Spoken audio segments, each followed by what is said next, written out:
신약 성경 68면입니다. 마가복음 9장 14절부터 29절까지 저와 성도님들 한 절씩 번갈아 가며 읽겠습니다. 이에 그들이 제자들에게 와서 보니 큰 무리가 그들을 둘러싸고 서기관들이 그들과 더불어 변론하고 있더라. 온 무리가 곧 예수를 보고 매우 놀라며 달려와 문안하거늘 예수께서 물으시되 너희가 무엇을 그들과 변론하느냐? 무리 중의 하나가 대답하되 선생님, 말 못하게 귀신 들린 내 아들을 선생님께 데려왔나이다. 귀신이 어디서든지 그를 잡으면 거꾸러져 거품을 흘리며 이를 갈며 그리고 파리해지는지라. 내가 선생님의 제자들에게 내쫓아달라 하였으나 그들이 능히 하지 못하더이다. 대답하여 이르시되 믿음이 없는 세대여, 내가 얼마나 너희와 함께 있으며 얼마나 너희에게 참으리요. 그를 내게로 데려오라 하시매 이에 데리고 오니 귀신이 예수를 보고 곧 그 아이로 심히 경련을 일으키게 하는지라. 그가 땅에 엎드려져 구르며 거품을 흘리더라. 예수께서 그 아버지에게 물으시되 언제부터 이렇게 되었느냐 하시니 이르되 어릴 때부터니이다. 귀신이 그를 죽이려고 불과 물에 자주 던졌나이다. 그러나 무엇을 하실 수 있거든 우리를 불쌍히 여기사 도와 주옵소서. 예수께서 이르시되 할 수 있거든이 무슨 말이냐, 믿는 자에게는 능히 하지 못할 일이 없느니라 하시니 곧 그 아이의 아버지가 소리를 질러 이르되 내가 믿나이다. 나의 믿음 없는 것을 도와주소서 하더라. 예수께서 무리가 달려와 모이는 것을 보시고 그 더러운 귀신을 꾸짖어 이르시되 말 못하고 못 듣는 귀신아, 내가 내게 명하노니 그 아이에게서 나오고 다시 들어가지 말라 하시매 귀신이 소리를 지르며 아이로 심히 경련을 일으키게 하고 나가니 그 아이가 죽은 것 같이 되어 많은 사람이 말하기를 죽었다 하나. 예수께서 그 손을 잡아 일으키시니 이에 일어서니라. 집에 들어가심에 제자들이 조용히 묻자오되 우리는 어찌하여 능히 그 귀신을 쫓아내지 못하였나이까? 이르시되 기도 외에 다른 것으로는 이런 종류가 나갈 수 없느니라 하시니라. 하시니라. 아멘. 아멘. 요즘 날씨가 참 좋습니다. 요즘 날씨만 같으면 얼마나 좋겠습니까? 하지만 좋은 날도 있고 또 흐린 날도 있고 또 안 좋은 날도 나쁜 날도 있습니다. 우리 인생의 승패는 얼마나 좋은 날이 많으냐에 있는 것이 아니라 어떻게 힘든 날, 나쁜 날을 통과했느냐에 달려 있습니다. 오늘 우리가 함께 읽은 본문 말씀에는 예수님의 제자들이 아주 힘든 날을 보낸 사건이 기록되어 있습니다. 예수님은 베드로와 요한, 야고보 세 명의 제자를 데리고 변화산에 올라가셨습니다. 아래에는 나머지 9명의 제자들이 남아 있었는데 한 사람이 자기 아들을 데리고 왔습니다. 근데 그 아들은 귀신에 사로잡혀 고통받고 있었습니다. 아버지는 남아있는 제자들에게 아들 좀 고쳐주세요, 귀신을 좀 쫓아내주세요 라고 부탁을 했지만 제자들은 귀신을 쫓아내지 못했습니다. 제자들이 쩔쩔매고 있을 때 예수님께서 산에서 내려오셨고 그리고 그 아이를 고쳐주셨습니다. 오늘 본문의 이 사건은 마태, 마가, 누가 세 복음서에 다 기록되어 있습니다. 세 복음서 중에 가장 길이가 짧은, 분량이 짧은 복음서가 마가복음입니다. 그런데 유독 오늘 본문의 사건만큼은 마가복음이 가장 깁니다. 왜냐하면 예수님께서 귀신을 쫓아내 주셨다라고만 쓴 것이 아니라 예수님께서 그 아이의 아버지와 대화를 나눈 내용, 그리고 제자들과 함께 대화를 나눈 내용까지 자세히 기록이 되어 있기 때문입니다. 그 대화 내용 중에는 우리가 잘 아는 말씀이 있습니다. 이 믿음이 없는 세대여 라고 예수님 말씀하셨고, 또 23절에는 믿는 자에게는 능히 하지 못할 일이 없느니라 라는 유명한 말씀도 하셨습니다. 그리고 또 29절에는 우리가 잘 알고 있는 기도 외에는 이런 유가 나갈 수 없다는 말씀도 예수님께서는 오늘 본문의 사건을 통해서 해 주셨습니다. 그러니까 마가복음은 그냥 귀신을 쫓아낸 기적이 아니라 그 귀신을 쫓아내는 능력을 가지신 예수님에 대한 믿음, 그 믿음에 초점을 맞추고 있습니다. 19절 말씀에 산에서 내려오신 예수님께서는 쩔쩔매고 있는 제자들과 그 앞에서 요란하게 막 시끄럽게 울고 있는 무리들을 향하여서 믿음이 없는 세대여라고 말씀하셨습니다. 이 믿음이 없는 세대여라는 이 말 속에는 예수님의 제자들도 다 포함됩니다. 문제 앞에서 어쩔 줄 몰라서 쩔쩔매고 있는 제자들, 예수님께서는 믿음이 없다라고 말씀하셨습니다. 제자들은 귀신을 쫓아내본 경험이 있었습니다. 마가복음 6장에 보면 예수님께서는 제자들을 둘씩 짝지어 보내셨습니다. 그리고는 귀신을 내어 쫓는 권능도 주셨습니다. 그리고 복음을 전하게 하시고 병도 고치게 하셨습니다. 마가복음 6장 12절 13절 말씀을 함께 읽어보겠습니다. 제자들이 나가서 회개하라 전파하고 많은 귀신을 쫓아내며 많은 병자에게 기름을 발라 고치더라. 아멘.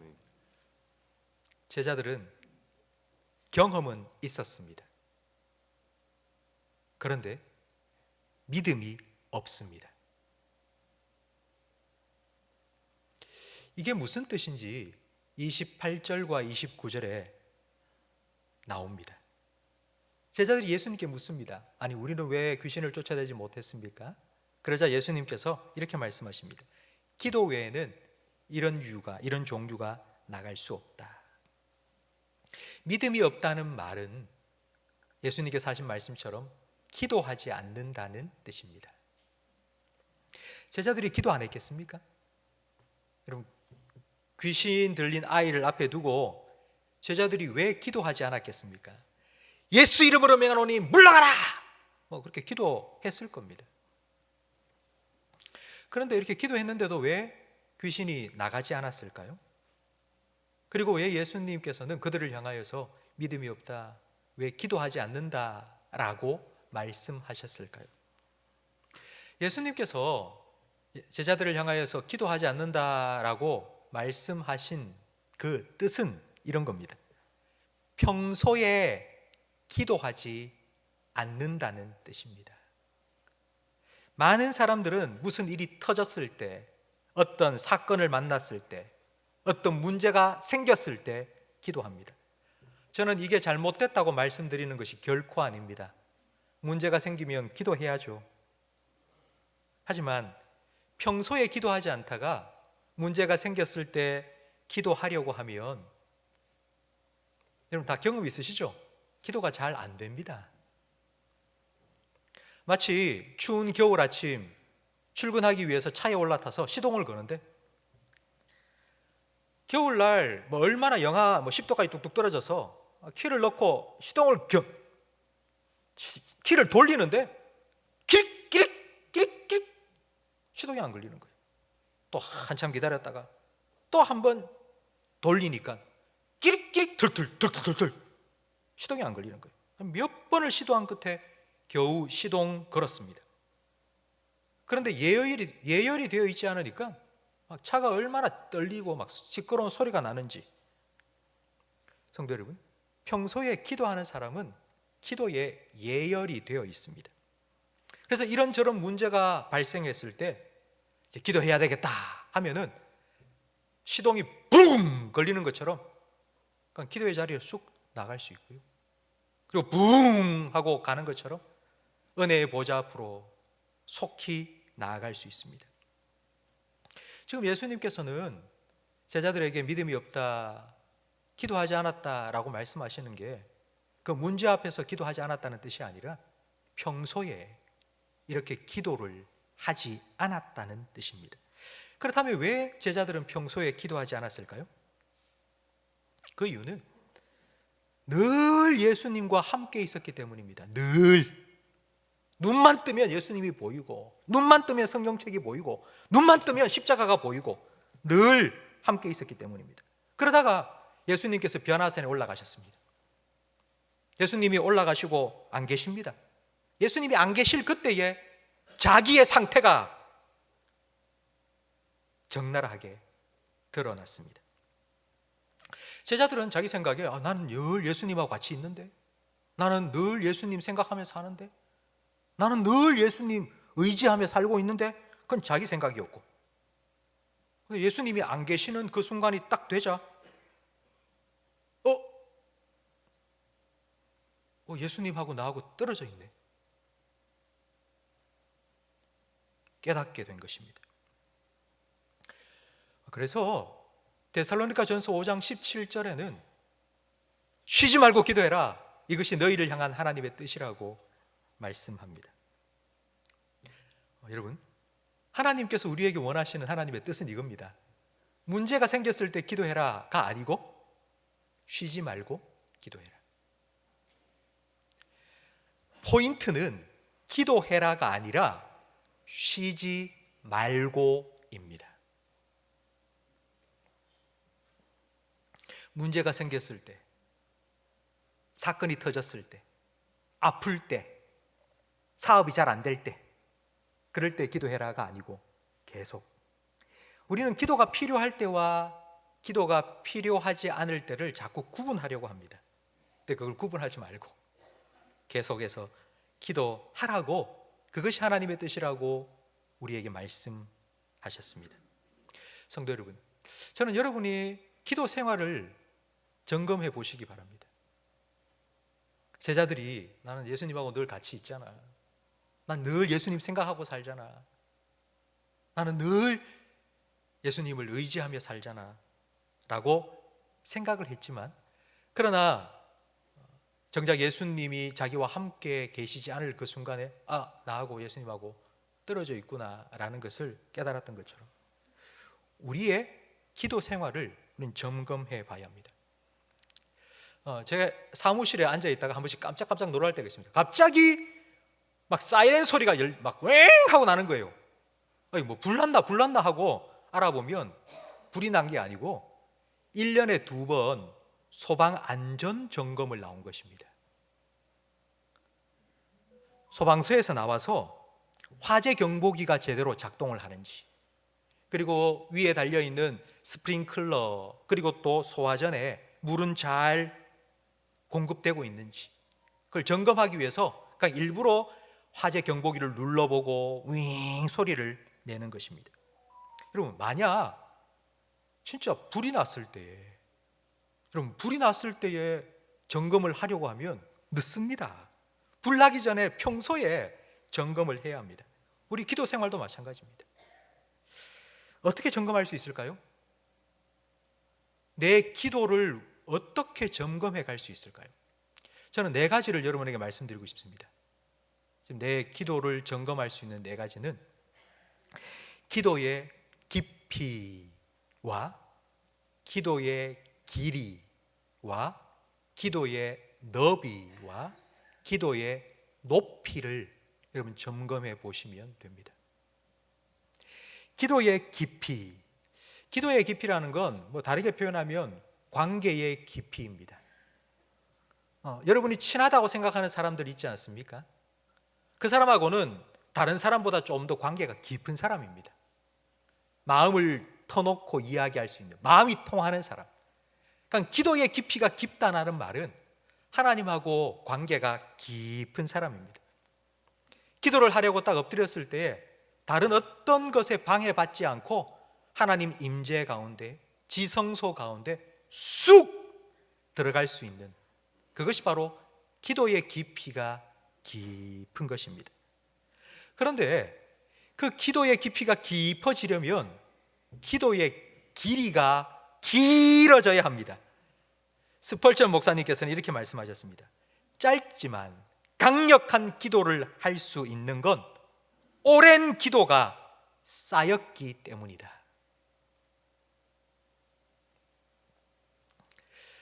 바쁠수록 기도해야 된다는 책이 있습니다. 너무 바쁘기 때문에 우리는 기도해야 됩니다.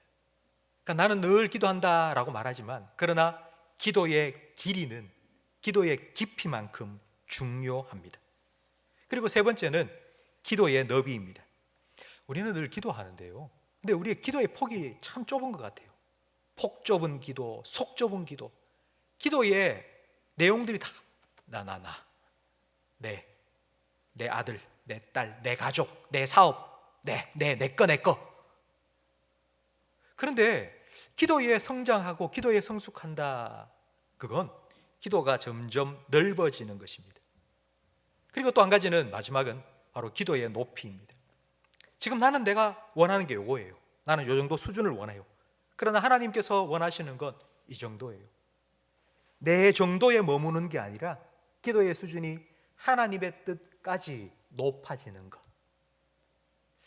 우리의 기도를 점검해 볼 수 있는 네 가지 기준이 바로 이것입니다.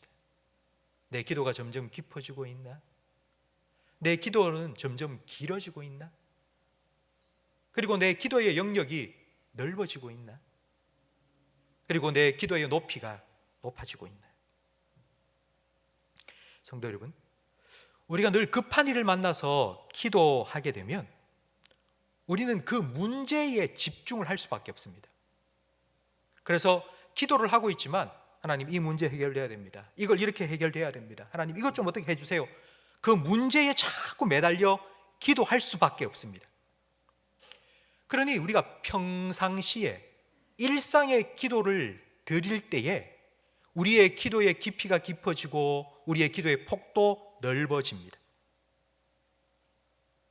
문제에 매달려 기도하는 게 아니라 그냥 일상의 기도 속에서 우리의 기도는 점점 넓어지고 깊어질 수 있습니다. 그래서 하나님께서는 쉬지 말고 기도하라고 우리에게 명령하셨습니다. 그것이 하나님의 뜻이라고 말씀하셨습니다. 예수님께서 제자들에게 찾으신 믿음, 믿음이 없는 세대여 라고 말씀하셨습니다. 그리고 그 믿음의 표현으로서 기도, 그 기도는 문제가 터졌을 때 하는 비상 기도가 아니라 바로 일상 기도입니다. 몸에 병이 찾아왔을 때 그 병을 치료하기 위해서 열심히 운동하고 건강을 회복하기 위해서 막 하는 그게 아니라 지금 건강하지만 그 건강을 유지해 나가기 위해서 계속하여 힘쓰고 애쓰는 것과 같은 기도입니다. 여러분, 이렇게 우리가 건강을 유지해 나가면 몸속에 바이러스가 침투해 들어와도 그걸 능히 그들이 이겨낼 수 있습니다. 여러분, 쉬지 않는 기도가 필요한 이유, 쉬지 않고 기도해야 되는 이유가 바로 이것입니다. 쉬지 않고 기도해야지 기도가 필요할 때 기도할 수 있기 때문입니다. 그런데 그때가 언제인지 우리는 잘 모릅니다. 그때가 언제인지. 그러니까 일상의 기도가 필요한 이유는 우리 일상 속에 문제가 언제 터질지 알 수가 없기 때문입니다. 문제는 우리의 일상 속에 여기저기 있습니다.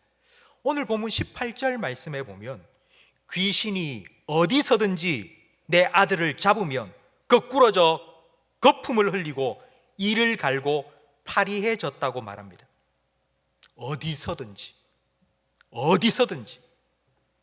영적인 대적은 공격할 기회를 탁 노리고 있다가 어디서든지 공격합니다.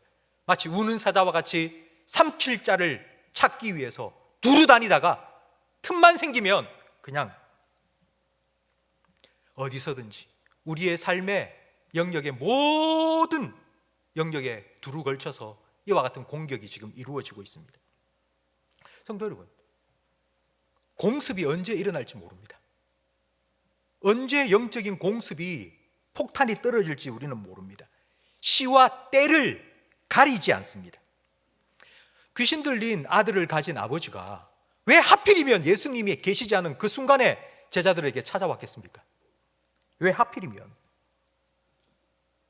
이렇듯 우리에게 찾아오는 문제는 시간을 가리지 않습니다. 예고하지도 않고요. 그리고 나 준비 안 됐는데 잠깐만 기다려주세요. 아니요, 그렇게 할 수가 없습니다. 그냥 찾아옵니다. 그래서 에베소서 6장에는 영적인 전쟁을 위해서 하나님의 전신갑주로 무장을 해라. 그리고 난 다음에 무장을 갖춘 후에 나가서 싸워야 될 영적인 전쟁터가 어디인지를 이렇게 말합니다. 기도해라. 깨어서 기도해라. 깨어서 기도하는 것이 바로 영적인 전쟁터라고 에베소 6장 11절은 우리에게 말씀하고 있습니다. 깨어서 기도한다는 건 영적인 레이더를 돌리는 겁니다. 계속 돌려야지 마귀가 쏜 불화살이 어디에 날아오는지를 미리 감지할 수 있고 그리고 막아낼 수 있습니다. 성도 여러분, 우리에게는 이런 능력이 없습니다. 우리가 어떻게 이 영적인 대적과 싸워 이길 수 있는 능력이 우리에게 있단 말입니까? 그렇기 때문에 우리는 기도해야 됩니다. 우리가 기도할 때 주님께서 우리를 지켜주시고 보호해 주십니다. 예수님께서는 우리에게 이렇게 기도하라고 명령하셨습니다. 시험에 들지 말게 하시고 다만 악에서 구하옵소서. 우리가 기도할 때에 주님께서 시험에 들지 않도록 우리를 지켜주시고 모든 악한 영으로부터 우리를 보호해 주실 것입니다. 그래서 우리는 기도해야 됩니다. 야고보서 4장 7절 8절 말씀을 우리 함께 읽어보겠습니다. 마귀를 대적하라. 그리하면 너희를 피하리라. 하나님을 가까이 하라. 그리하면 너희를 가까이 하시리라. 아멘. 하나님을 가까이 하면 마귀는 멀어집니다. 기도하면 마귀는 멀어집니다. 하나님을 멀리하면 마귀는 가까워집니다. 기도를 쉬면 마귀는 가까이 다가옵니다. 우리가 기도로 하나님을 가까이 하면 매일매일 일상 속에서 일상의 기도로 하나님을 가까이 하면 하나님과 더 깊은 풍성한 교제를 누리며 살 수 있습니다. 하나님과 교제한다라는 건 이런 의미입니다. 하나님이 주시는 지혜 그리고 하나님의 능력 공급받아서 살 수 있다는 뜻입니다. 우리는 하나님의 지혜와 능력이 필요합니다. 우리는 한 치 앞도 내다볼 수 없고요.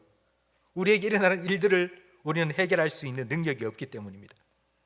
힘들고 아프고 안 될 때만 하나님의 지혜와 능력이 필요한 것이 아닙니다. 건강할 때, 잘 될 때, 그리고 평안할 때 하나님의 은혜, 지혜, 능력 필요합니다. 왠 줄 아세요? 계속 유지해 나가기 때문에요. 계속 그런 평안함을 유지해 나가고 그런 영적인 건강을 유지해 나가기 위해서 하나님의 지혜와 능력이 우리에게 필요합니다. 오늘 본문 28절 말씀을 다시 한번 화면을 보면서 함께 읽어보겠습니다. 집에 들어가시매 제자들이 조용히 묻자오되 우리는 어찌하여 능히 그 귀신을 쫓아내지 못하였나이까. 집에 들어가셨어요. 그러면 제 생각에는요, 예수님께서 제자들 일로 와, 일로 와, 앉아. 한번 막 혼내고 나무라 하실 줄 알았는데 예수님 아무 말씀을 안 하십니다. 제자들이 먼저 조용히 예수님께 묻는 거예요. 왜 우리는 귀신을 못 쫓아냈습니까? 성도 여러분, 예수님은 제자들을 나무라지 않으셨습니다. 믿음이라는 건 윽박 지른다고 생기는 게 아닙니다. 기도해라 한다고 기도하는 거 아닙니다. 믿음의 주여, 믿음을 온전케 하시는 예수님을 바라볼 때 우리는 믿음이 생기고요. 그 예수님을 바라볼 때에 나도 주님처럼 기도해야 되겠구나. 난 기도가 부족하구나. 난 믿음이 너무 부족하구나. 그래서 주님 바라볼 때에 우리는 주님처럼 믿음으로 기도할 수 있습니다. 예수님의 삶 그 자체가 기도였습니다. 제가 오늘 새벽 기도회 때도 말씀을 들었는데요, 예수님은 40일 금식 기도로 사역을 시작하셨습니다. 그리고 예수님의 사역의 마지막은 겟세마네 동산의 기도였습니다. 시작도 기도요 끝도 기도일 뿐만 아니라 그 사이에 매일매일마다 예수님은 새벽, 이른 아침 사람들이 다니지 않는 한적한 곳에 가셔서 기도함으로 하루를 시작하셨습니다. 예수님은 어제도 기도하셨고 오늘도 기도하셨습니다. 문제가 있을 때도 문제가 없을 때도 예수님은 기도하셨습니다. 예수님은 일상의 기도로 항상 하나님과 연결되어 살아가셨습니다. 그래서 예수님은 하나님의 말씀을 전하셨고요, 그리고 하나님의 능력을 행하셨습니다. 오늘 본문 29절 말씀도 함께 읽어 보겠습니다. 이르시되 기도 외에 다른 것으로는 이런 종류가 나갈 수 없느니라 하시니라. 이런 종류라는 것은 바로 귀신이라는 뜻입니다.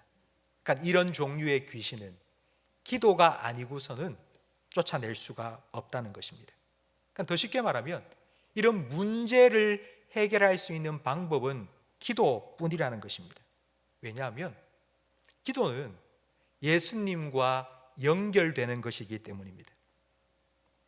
예수님과 연결되어야지 예수님의 능력이 흘러나와서 그런 종류의 귀신들을 쫓아낼 수 있다는 것입니다. 그렇기 때문에 필요할 때 연결하려고 하지 말고 일상 속에 늘 예수님과 접속되고 연결되어 있어야 합니다. 왜냐하면 언제 그런 일들이 우리에게 일어날지 알 수 없기 때문입니다. 성도 여러분, 여러분들은 아마 뭔가를 준비할 때, 시험 준비할 때, 아마 시험 준비할 때 열심히 기도하실 겁니다. 그리고 이제 결혼을 앞두고 있다, 아마 정말 기도 많이 하실 겁니다. 그리고 새로운 사업을 시작하기 전 아마 기도 정말 많이 하실 겁니다. 뭔가 새로운 일을 시작하기 전 여러분 기도하시는 것만큼 그 일을 하고 있는 중에도 기도하셔야 됩니다. 시작할 때만 기도하고 끝이 아니고 학교를 다니고 직장 생활을 하고 결혼 생활을 하고 살아가는 동안에도 처음 시작할 때 기도한 것만큼 기도하셔야 됩니다. 어제의 기도가 오늘의 능력이 될 수 없습니다. 우리는 오늘을 살아갈 은혜가 필요합니다. 오늘 문제를 해결할 오늘의 능력이 필요합니다. 그래서 우리는 날마다 주님과 연결되어 있어야 되고 날마다 하나님의 은혜에 접속되어 있어야 됩니다. 이를 위해서 우리는 일상의 기도가 필요합니다. 과거의 경험 의지하지 말고요. 분명히 제자들은 귀신을 쫓아낸 경험이 있었습니다. 그러나 오늘의 믿음이 없었기 때문에 오늘의 문제를 해결할 수가 없었습니다. 쩔쩔매고 있었습니다. 그렇기 때문에 우리는 어제의 경험을 의지하는 것이 아니라 오늘 살아있는 믿음으로 예수님과 연결되어 있어야 합니다. 그럼 지금 우리 본당 안에 있습니다. 또 갑자기 전기불이 다 꺼졌어요. 마이크도 들리지 않고. 그럼 전기가 나간 겁니다. 그러면 불도 다 나가버리고 마이크 소리도 들리지 않는다. 그럼 제일 먼저 어디를 점검해 봐야 할까요? 두꺼비 집이죠. 두꺼비 집에 혹시 퓨즈가 나갔는지부터 점검을 해야 됩니다. 두꺼비 집을 열어보면 그 안에 연결되어 있는 아주 작은 퓨즈가 있습니다. 그러니까 그게 또 끊어져 버리면 아무리 큰 집, 아무리 좋은 것으로 인테리어를 한 집 상관없습니다. 암흑천지가 되어버립니다. 올스톱 되어버립니다. 우리 인생의 퓨즈, 기도입니다. 혹시 우리 퓨즈가 끊어져 있지 않는지 점검해 보시기 바랍니다. 혹시 퓨즈가 지금 나갈동 말동 아슬아슬하게 달랑달랑 붙어 있지는 않은지, 조금만 부하가 걸려서 큰일을 딱 만나는 순간 뚝 하고 끊어져 버리지는 않을지 우린 미리미리 점검해야 됩니다. 혹시 끊어져 있다면 다시 연결시켜야 됩니다. 약해져 있다면 강화시켜야 됩니다. 지난 목요일 저는 우리 교육자들과 함께 느티나무 빌리지에 가서 기도회를 했습니다. 이제 코로나가 끝날 거라고 말하는데 이제 코로나가 끝나고 나면 어떻게 우리 교회를 섬겨야 되고 우리 성도님들을 섬겨야 될까, 또 회복을 위해서 우리가 뭘 준비해야 될까, 그렇게 하나님의 지혜를 구하면서 기도하는 시간을 가졌습니다. 기도회를 마치고는 식당에 전화를 해서 식당에 음식을 포장해 와서 가지고 와서 그래서 또 넓은 우리 기도실에서 함께 밥을 나누어 먹기도 했습니다. 빌리지에 가서 기도하니까 참 좋더라고요.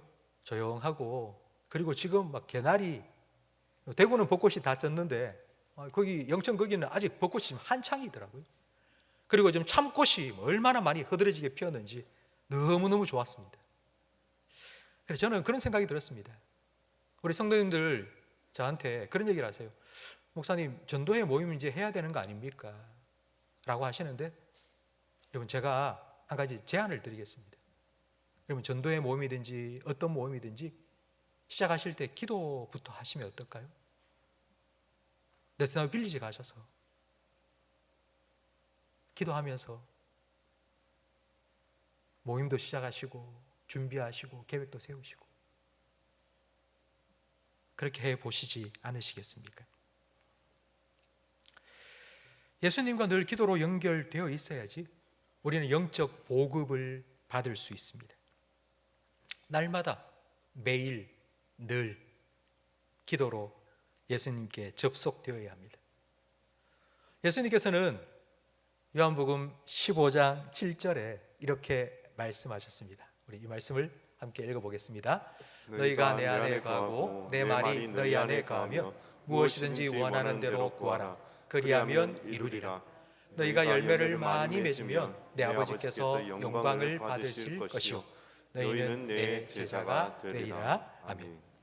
가지가 포도나무에 붙어 있어야지 열매를 맺는데, 근데 그 열매가 무엇인지 예수님께서 7절에 이렇게 말씀하셨어요. 무엇이든지 원하는 대로 구해라. 그러면 이룰 것이라고. 너희가 열매를 많이 맺으면, 그럼 이 열매는 기도의 응답이죠.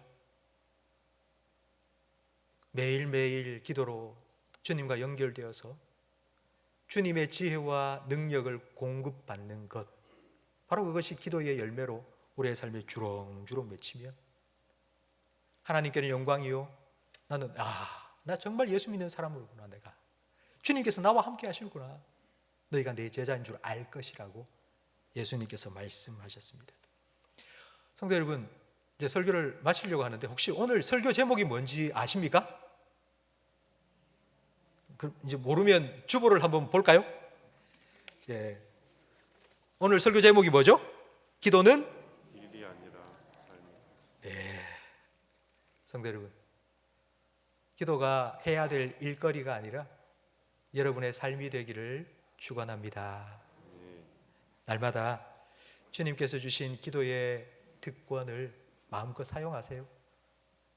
그리고 주님과 더 연결되어서 주님이 공급하시는 지혜와 능력 여러분 받아서 그 지혜와 능력 힘입어 살아가시기 바랍니다. 그것이 바로 기도가 삶이 되는 것입니다. 기도가 여러분의 삶이 되기를 예수님의 이름으로 축복합니다.